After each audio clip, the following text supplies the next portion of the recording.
alaikum, je m'appelle Isabelle Prel, je suis convertie à l'islam chiite depuis à peu près 32 ans.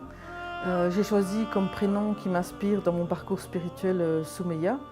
Je suis femme, épouse, mère de 4 enfants, grand-mère de 2 enfants. Et au-delà de cela, donc depuis pas mal d'années, j'ai décidé, suite à différentes injustices vécues dans la société ici en Belgique, d'être active sur différents dossiers liés aux droits des femmes musulmanes, aux droits des citoyens musulmans. Donc je défends le droit de porter le foulard pour les femmes.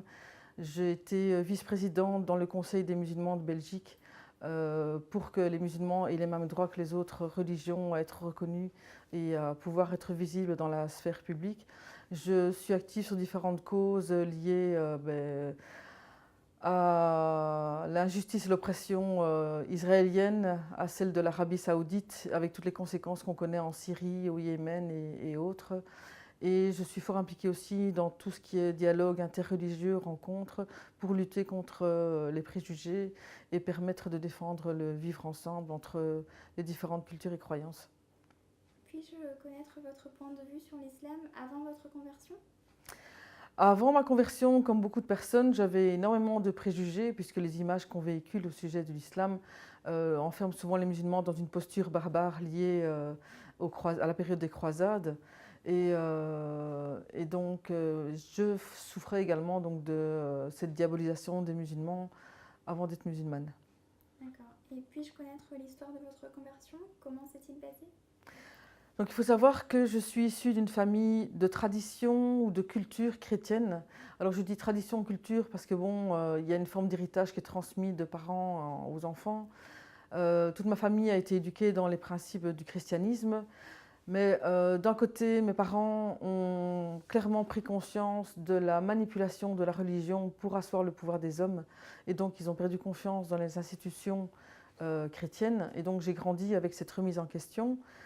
Et de l'autre côté, j'ai ma grand-mère qui s'est beaucoup occupée de mon éducation, mais qui était une fervente croyante, qui allait toutes les semaines aller à la messe, qui partait en retraite dans des couvents et faire des visites à Lisieux, à Lourdes, qui sont des lieux saints pour les chrétiens ici en Belgique et en France surtout. Et donc je l'ai accompagnée dans pas mal de situations. Donc j'ai grandi dans cet esprit et dans cette culture chrétienne où mes parents nous ont baptisés, mes frères et sœurs et moi, mais comme on inocule un vaccin. Parce que dans la tradition chrétienne, un enfant qui meurt sans avoir été baptisé, ben son âme erre dans les limbes. Mais disons que les convictions et les réflexions qui assoient les fondations de la croyance ont toujours été absentes. Et depuis que j'étais enfant, j'avais des appréhensions par rapport à la mort et au sens de la vie. Donc je suis restée avec des questions, est-ce que Dieu existe ou pas? Et j'ai pourtant fait les petites communions et la confirmation de foi à 12 ans, mais j'avoue que c'était plutôt pour les intérêts des cadeaux que pour autre chose. Et alors il se passe que ma famille était très ouverte à la diversité. Donc on rencontrait des gens, des témoins de Jéhovah, des chrétiens, des bouddhistes, des gens issus de la révolution de mai 68. Donc bon, on a eu contact aussi avec des personnes et des familles issues de la bourgeoisie. Le fait est que quand j'avais 12-13 ans, la première famille marocaine est venue s'installer dans le quartier. Mes parents ayant l'esprit très ouvert, ben, ils ont directement établi un contact avec eux. Et moi, donc, la fille de la maison est devenue ma meilleure amie. Et donc, vers 13-14 ans, j'ai commencé à ouvrir les yeux sur une déconstruction, finalement, des préjugés que je pouvais avoir à l'égard des musulmans. Et j'ai découvert qu'il y avait des valeurs, style d'hospitalité, le respect des ancêtres, les relations intergénérationnelles, et puis toute la notion de solidarité envers les personnes pauvres et autres. Bref, j'ai découvert que ça avait d'autres aspects que l'image négative que j'en avais. Vers 16-17 ans, j'ai rencontré donc plusieurs musulmans pratiquants, donc des familles chiites, et j'ai eu l'occasion de lire, entre autres, les livres du shahid Mohamed Bakr Sadr, alors que j'étais fort versée dans tout ce qui est approche scientifique. Donc j'ai trouvé vraiment que par ces démonstrations, j'ai pu être convaincue de l'existence de Dieu. Et donc sur cette base-là, je me suis dit, bon, Dieu nous a créés et il nous a laissé des modes d'emploi pour vivre en harmonie avec la société. Donc je me suis dit, pour moi, les livres qui existent me renvoient à la religion juive, chrétienne et musulmane. Donc j'ai fait une analyse comparative entre les trois. Le judaïsme, j'ai trouvé qu'il y avait le principe de l'élitisme auquel je n'adhérais pas du tout et qui pour moi générait un sentiment d'injustice. Le christianisme, j'en venais, et donc pour moi, il n'y avait plus de possibilité d'aller à la source du message divin puisque c'était déformé par l'être humain. Et donc j'en suis arrivée à l'évidence que la religion actuelle à suivre pour moi, c'était l'islam. Et à ce moment-là, j'avais encore deux choix. J'avais le choix entre le sunnisme et le chiisme. Et j'ai vraiment trouvé dans le chiisme une approche, pour une personne qui était féministe avant d'être musulmane, une approche des droits de la femme qui m'a vraiment convaincue que la femme dans l'islam chiite pouvait accéder à des droits et au respect de sa dignité, que dans toutes les autres idéologies, croyances, elle était instrumentalisée ou infantilisée ou oppressée. J'ai trouvé dans l'islam chiite aussi toute une démonstration scientifique et toute une approche raisonnable de tous les principes de la croyance.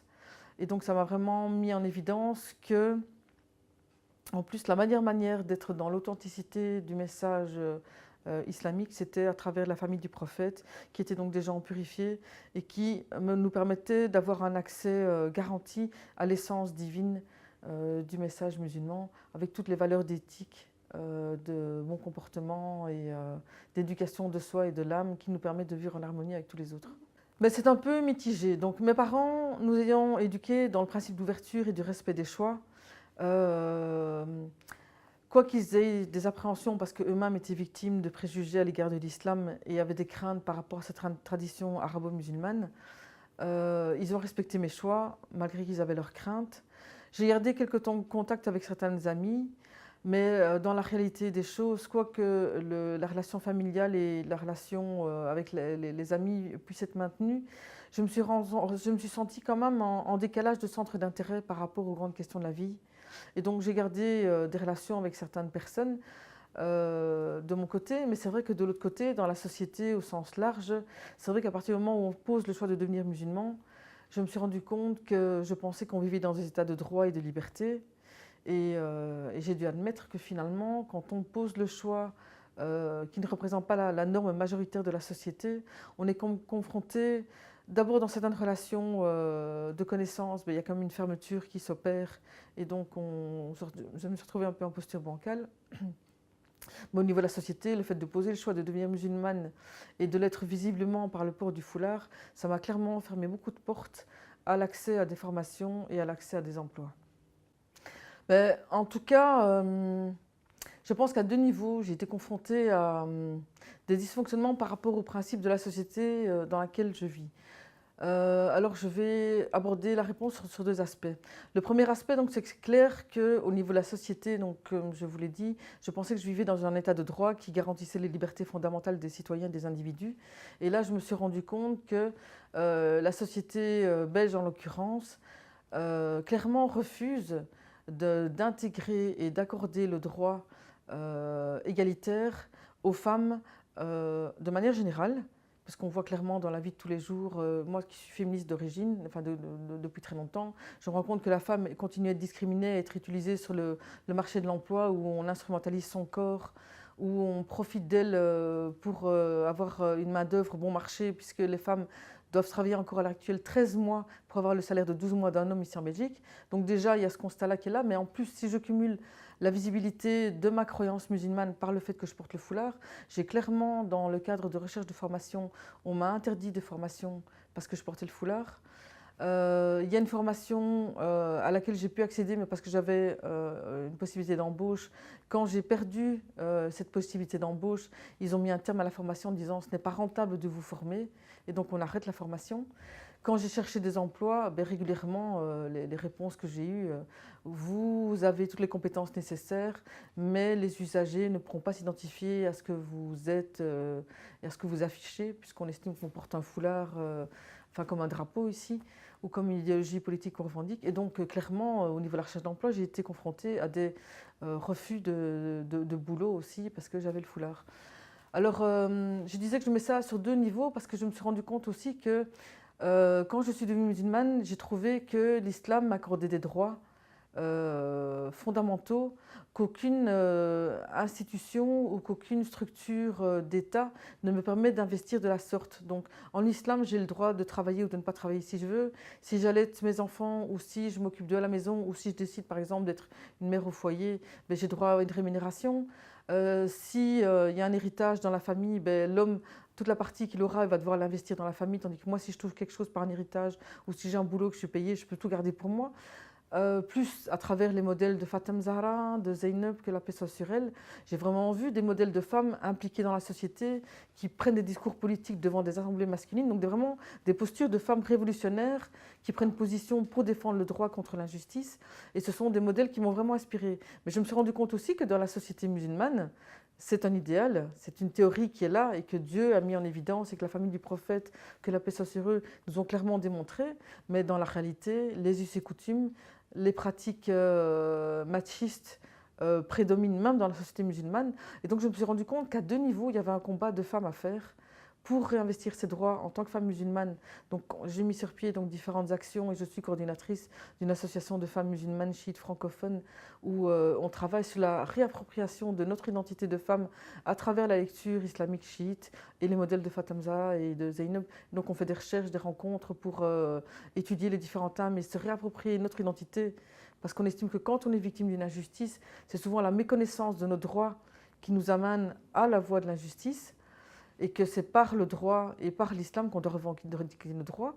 Mais de l'autre côté, dans la société aussi, suite à toutes les discriminations dont les femmes musulmanes sont victimes, mais pas que les femmes musulmanes, puisqu'on est dans un état où l'islamophobie est de plus en plus présente aussi. Donc je me suis investie sur des dossiers donc, liés aux droits des femmes de porter le foulard. Et je me suis investie dans différentes associations. Et en 2004 aussi, donc, pour contrer ce genre de discrimination, j'ai été élue donc, dans une assemblée qui a pour fonction de défendre le droit des musulmans au niveau national et d'être interlocuteur auprès des autorités belges pour la reconnaissance des mosquées, pour la formation des enseignants, la formation des imams dans les mosquées et bon, tout ce qui est aumônier et autres qui travaillent dans les prisons, les hôpitaux. Et j'ai été élue vice-présidente de cette institution pendant de 2008 à 2014 pour défendre le droit des musulmans.